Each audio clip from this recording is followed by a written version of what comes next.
À présent, une autre lutte, celle contre le paludisme. Après une première enquête réalisée en 2018, la Côte d'Ivoire a clos une deuxième enquête sur les déterminants des comportements liés au paludisme en Côte d'Ivoire.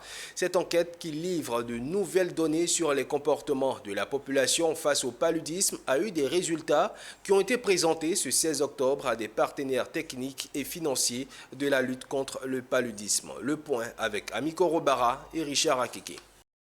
Les résultats de la deuxième enquête sur les déterminants des comportements liés au paludisme en Côte d'Ivoire, menée en 2023, ont été présentés ce mercredi 16 octobre 2024 à Cocody. Ces résultats révèlent plusieurs points et chiffres clés à retenir. C'est ce qui ressort de l'enquête de restitution du MBS. Ce qu'il faut retenir, c'est que la population a une très bonne connaissance du paludisme. Les mesures de prévention, les mesures de prise en charge et le comportement qu'il faut pour éviter le paludisme. Ces données sont autour de 80 à 92% pour toute la communauté. Si 92% des personnes interrogées connaissent la maladie et que 52% ont recours au diagnostic, seulement 33% des femmes enceintes fréquentent les centres de santé le premier trimestre et 52% des foyers utilisent des moustiquaires.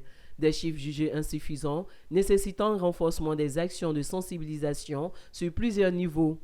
Ce qui ressort comme point faible ou point à corriger ou à améliorer, où on doit mener les actions de communication pour pouvoir adresser, c'est surtout le taux de fréquentation des CPN dès le premier trimestre de la grossesse. On a une faible proportion de personnes qui utilisent la moustiquaire au niveau d'Abidjan et en termes de caractéristiques même socio-économiques des populations, les personnes qui ont un niveau de vie élevé utilisent moins la moustiquaire, ceux qui ont un niveau de scolarité plus élevé utilisent moins la moustiquaire. Donc en fait ce sont des éléments sur lesquels il faudra agir si on veut vraiment amener la population à utiliser la moustiquaire. Avec les résultats, les gens n'ont pas encore les actions ou les comportements d'assainissement ancrés en fait dans leur mœurs. Ces nouvelles données permettront d'ajuster les stratégies de lutte contre le paludisme. L'USAID et les autres institutions présentes ont souligné l'importance de ces résultats pour orienter les futures interventions.